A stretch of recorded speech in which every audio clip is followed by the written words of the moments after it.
नमस्कार।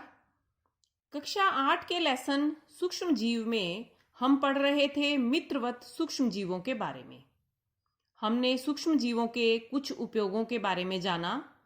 आज हम इसी कड़ी में आगे बढ़ते हैं और जानते हैं मित्रवत सूक्ष्म जीव किस प्रकार मिट्टी की उर्वरता में वृद्धि करते हैं। वायुमंडल में 78% नाइट्रोजन होती है, लेकिन नाइट्रोजन की इतनी प्रचुरता भी पौधों के काम नहीं आती, क्योंकि पौधे नाइट्रोजन को तत्व रूप में ग्रहण नहीं कर सकते। लेकिन पौधों की स्वस्थ वृद्धि के लिए नाइट्रोजन की आवश्यकता है, और वो आवश्यकता है नाइट्रोजन के यौगिकों के रूप में। यहाँ फिर कुछ सूक्ष्म जीव मित्र बनकर आते हैं और यह कार्य करते हैं। फलीदार पौधों की जड़ों में राइजोबियम नाम के जीवाणु रहते हैं, जो वायुमंडल की नाइट्रोजन को यौगिकों में बदल देते हैं, जिससे मिट्टी की उर्वरता बढ़ जाती है। यही कारण है कि एक बिना फली वाली फसल के बाद एक फलीदार फसल बोने की सलाह दी जाती है।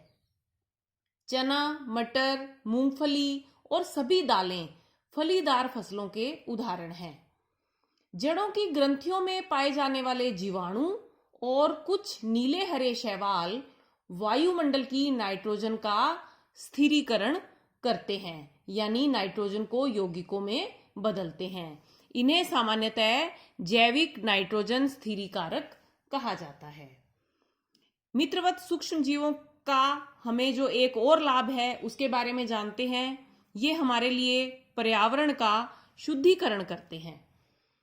हम देखते हैं पेड़ की गिरी हुई पत्तियां या कुछ छोटे मोटे मरे हुए कीट पतंगे कुछ समय बाद सड़ गलकर मिट्टी में ही मिल जाते हैं। इस घटना के मुख्य कारक हैं सूक्ष्म जीव। सूक्ष्म जीव मृत जैविक अपशिष्टों का अपघटन कर उन्हें सरल पदार्थों में बदल देते हैं, यानी ये जटिल पदार्थों का निम्नीकरण करते हैं। ये पदार्थ अन्य पौधों और जंतुओं द्वारा पुनः उपयोग कर लिए जाते हैं। इस प्रकार मृत, दुर्गंध युक्त और हानिकारक पदार्थों का निम्नीकरण करने के लिए हम सूक्ष्म जीवों का उपयोग करके पर्यावरण का शुद्धिकरण कर सकते हैं। तो इन पार्ट्स में हमने जाना मित्रवत सूक्ष्म जीवों के बारे में। लेकिन सूक्ष्म जीव इससे हटकर भी कुछ हैं। जैसे फिल्मों में आप देखते हैं हीरो या हीरोइन को डबल रोल करते हुए। ये सूक्ष्म जीव भी सूक्ष्म अवश्य हैं, लेकिन इनके रोल आपने जाना काफी बड़े हैं और ये डबल रोल भी करते हैं।